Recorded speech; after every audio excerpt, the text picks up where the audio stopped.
عنوان: سلطنت عثمانیہ کی میراث، عروج زوال اور 1930 کی تبدیلی۔ پہلی جنگ عظیم کے بعد سلطنت عثمانیہ کی تحلیل مشرق وسطی اور بلقان میں اہم جغرافیائی سیاسی تبدیلیوں کا باعث بنی۔ 1930 کی دہائی تک سلطنت کی باقیات کو نئی قومی ریاستوں میں دوبارہ تشکیل دیا گیا، جو بڑی حد تک یورپی طاقتوں اور لیگ آف نیشنز کے فیصلوں سے متاثر ہوئے۔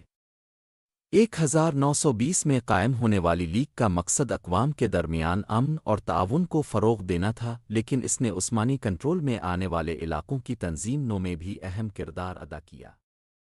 لیگ آف نیشنز اور نوآبادیاتی مینڈیٹ کا کردار۔ لیگ آف نیشنز نے مینڈیٹ کے قیام میں سہولت فراہم کی، جو کہ لیگ کی جانب سے یورپی طاقتوں کے زیر انتظام علاقے تھے۔ سابقہ عثمانی علاقوں میں سب سے زیادہ قابل ذکر مینڈیٹ مشرق وسطی میں برطانوی اور فرانسیسی مینڈیٹ تھے۔ برطانیہ کو فلسطین، ٹرانس جارڈن، اب اردن اور عراق پر کنٹرول دیا گیا، جبکہ فرانس نے شام اور لبنان کا کنٹرول سنبھال لیا۔ ان مینڈیٹ کا مقصد علاقوں کو خود حکمرانی کے لیے تیار کرنا تھا، لیکن عملی طور پر ان کا نتیجہ اکثر نوآبادیاتی حکمرانی کی صورت۔ مفادات کو ترجیح دی۔ سیاسی نتائج۔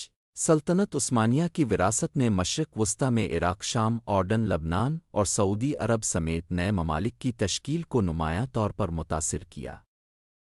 سلطنت نے پہلے انتظامی تقسیم اور حکمرانی کے ڈھانچے قائم کیے تھے، جو اس کے تحلیل ہونے کے بعد بھی برقرار رہے۔ شام میں فرانسیسی مینڈیٹ کو بھی عثمانی انتظامی تقسیم وراثت میں ملی، جس میں مختلف نسلی اور مذہبی کمیونٹیز شامل تھیں۔ فرانسیسیوں نے تقسیم اور حکمرانی کی حکمت عملی کا استعمال کیا، فرقہ وارانہ تقسیم کو بڑھایا اور قوم پرستی کے احساس کو فروغ دیا، جو بعد میں شام کی آزادی کی تحریک میں حصہ ڈالے گا۔ عراق میں برطانوی مینڈیٹ نے 3 عثمانی صوبوں موصل، بغداد اور بصرہ کو ایک ریاست میں ملا دیا۔ اس اتحاد نے عرب، کرد اور ترکمان سمیت مختلف نسلی اور مذہبی گروہوں کے ساتھ ایک متنوع قوم کی تخلیق کی، جس سے تناؤ پیدا ہوا جو کئی دہائیوں تک برقرار رہے گا۔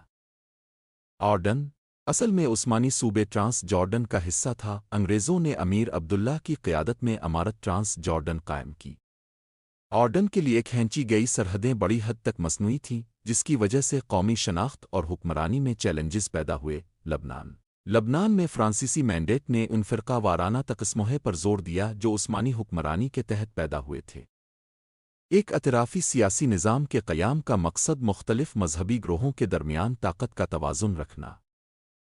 سعودی عرب جزیرہ نما عرب نے ابن سعود کا عروج دیکھا، جس نے 1932 میں مختلف قبائلی علاقوں کو مملکت سعودی عرب میں یکجا کیا۔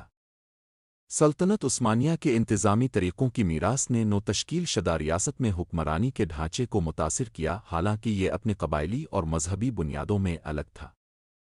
خلاصہ یہ کہ 1930 کی دہائیوں کی تقسیم، جو لیگ آف نیشنز اور نوآبادیاتی مینڈیٹ کے ذریعے چلائی گئی، نے سابقہ سلطنت عثمانیہ کے سیاسی منظرنامے کو نئی شکل دی۔ اس عرصے کے دوران قائم ہونے والی صوابدیدی سرحدوں اور حکمرانی کے ڈھانچے نے بہت سے تنازعات اور قومی شناختوں کی بنیاد رکھی، جو آج بھی مشرق وسطی کو تشکیل دے رہے ہیں۔